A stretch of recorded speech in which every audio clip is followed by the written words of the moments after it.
Shalom, shalom, très chers frères et sœurs. Aujourd'hui, je vais vous parler de l'approbation. Il faut rechercher l'approbation de Dieu et non celle des hommes. Plusieurs personnes qui ont passé le temps dans leur vie à rechercher l'approbation des hommes sont passées à côté de leur avenir ou ont presque raté celui-ci. Pourquoi? Tu veux travailler? Tu recherches d'abord l'approbation des gens. Qu'est-ce qu'ils en pensent? Qu'est-ce qu'ils veulent que toi tu fasses? Alors qu'à l'intérieur de toi, de ton être, tu as un don, tu as un talent, tu as une direction, tu as une intuition que Dieu t'a donnée, que tu peux utiliser pour t'orienter vers la voie qui est la tienne. Le fait donc de rechercher toujours l'approbation va t'amener ou va amener ta vie à être réalisée selon la vision et selon l'orientation d'une autre personne. Par conséquent, tu ne seras jamais heureux ou heureuse. Par conséquent, tu ne pourras jamais être accompli parce que cela ne vient pas de toi. Tu veux te marier, tu as croisé une personne que tu aimes, mais tu veux d'abord qu'il y ait une approbation de tous les membres de ta famille, de tout ton environnement, de tous tes amis, de tous tes frères et sœurs, avant de t'engager. Or, qu'est-ce que toi tu ressens? Qu'est-ce que toi tu vois? Qu'est-ce que toi tu sens dans cette relation que tu veux t'engager? C'est ça la question. C'est pas l'approbation des gens. Parce que les gens viendront toujours te donner les orientations en fonction de leurs expériences, en fonction de leur vision. Une vision forcément qui ne sera pas la tienne. Nous n'avons pas les mêmes goûts. Le goût d'homme, le style d'homme ou de femme que toi tu peux aimer n'est pas forcément le style de personne que l'autre peut aimer. Lorsque maintenant pour te mettre avec une personne, tu vas chercher une orientation ailleurs, ou tu vas chercher une approbation chez ton frère, chez ta soeur, chez ta tante, chez les membres de ta famille ou chez tes amis, etc., dans ton environnement, il est clair que beaucoup de personnes vont te donner des conseils qui auront créé à leur vision, à leur choix, à leur entendement, ce qui ne pourra pas forcément te satisfaire. La parole de Dieu te dit ce matin de ne pas rechercher l'approbation des êtres humains, mais de rechercher plutôt l'approbation de Dieu. Et l'approbation de Dieu s'exprime dans quel sens? Il s'exprime dans nos talents, dans nos dons, dans notre foi et dans notre vision. Lorsque Dieu nous a créés, il a la vie de tout un chacun d'un plan, d'une direction. C'est pourquoi chacun d'entre nous a ce qu'on appelle ses empreintes. Même si vous êtes sortis du même ventre, même si vous êtes nés le même jour comme des jumeaux, chacun a son empreinte. Cela signifie que chacun a son rôle à jouer et chacun a sa direction. Chacun a ses goûts. Lorsque vous laissez dans votre vision et que vous allez donc vous confier aux gens pour demander l'orientation, pour demander la décision, pour demander l'approbation, il est clair que vous allez passer à côté de ce qui va vous rendre heureux.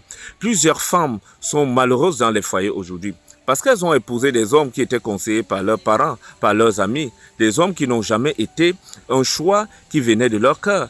Plutôt, certains hommes aussi sont malheureux dans des foyers parce qu'ils ont épousé des femmes qui n'étaient pas de leur choix, mais puisque c'était le choix de leurs parents, de leurs amis, de leur environnement, ils ont accepté et malheureusement aujourd'hui, ils sont condamnés dans un foyer où ils ne sont pas heureux. Cela produit l'adultère, cela produit la mauvaise vie conjugale parce que généralement cette personne vit, mais au fond, elle n'est pas épanouie.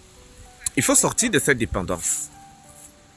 Il faut sortir de cette dépendance qui voudrait que, avant de t'engager, avant de faire quelque chose que toi seul tu vois, que toi seul tu connais les tenants et les aboutissants, que tu ailles d'abord commencer à chercher les approbations.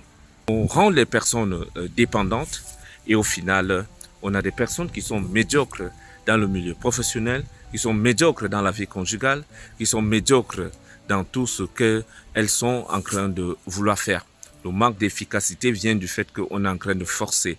On n'a pas été appelé à faire ce qu'on est en train de faire à présent parce qu'en fait, c'était le choix du parent, c'était le choix des amis, c'était le choix des cousins, c'était le choix de tout le quartier. Ça n'a jamais été notre propre choix. J'aimerais te dire de rechercher l'approbation de Dieu. L'approbation de Dieu, c'est la volonté de Dieu pour ta vie. Lorsqu'un projet naît dans ta tête, lorsque une idée vient dans ta tête, soumets-toi à Dieu. Soumets cette idée à Dieu. Parle à Dieu pour qu'il te donne son approbation. Pour qu'il te dise effectivement que ce que tu as envie de faire, le projet que tu as envie de te lancer en fait, c'est un projet qu'il avait prévu pour toi. Entre en prière, prends le jeûne, présente ce projet à Dieu.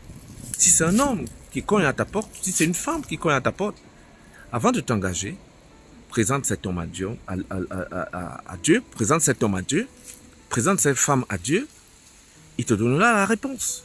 Si c'est un travail dans lequel tu veux te lancer, ne te lance pas seulement parce qu'on t'a dit ça paye, c'est un domaine qui paye. Toi, tu peux aller, tu ne t'assors pas. Hein. Tu ne t'assors pas parce qu'en fait, tu n'es pas heureux dans ça. Hein? Pose la question à Dieu dans la prière. Prie et montre à Dieu ce projet. Dis-lui de te parler, de te montrer. Dieu n'a pas besoin de passer par les gens. Hein. Non, Dieu va te parler lui-même. Dis-lui de te montrer. Et il va te montrer. Il va te montrer. Il va te parler dans les rêves. Il va te parler à travers les intuitions. Il va envoyer les gens te parler. Et tu vas voir que les gens qui viendront de la part de Dieu ne viendront pas pour te critiquer, ne viendront pas pour t'influencer, ne viendront pas pour te désorienter, mais ces gens viendront intimement pour te consolider dans ta vision et t'aider à l'accomplir, ou bien même ils viendront pour te donner l'orientation juste dans ce que tu es en train de faire afin que tu sois performant ou performante et afin que tu puisses réussir à faire ce que tu veux. Soumets ton projet à Dieu. Soumets-le à Dieu par la prière, par le jeûne. Présente ce projet à Dieu et tu verras que le Seigneur va te parler, va t'orienter et va te faire prendre la bonne décision. Et si ce n'est pas de Dieu, Dieu te le montrera également. Cela t'évitera de perdre le temps, cela t'évitera de tourner en rond et cela va te permettre de taper juste au bon endroit. Soyez bénis au nom de Jésus. J'espère que ce petit conseil pourra vous permettre d'avoir une vie juste et de gagner du temps dans la vie.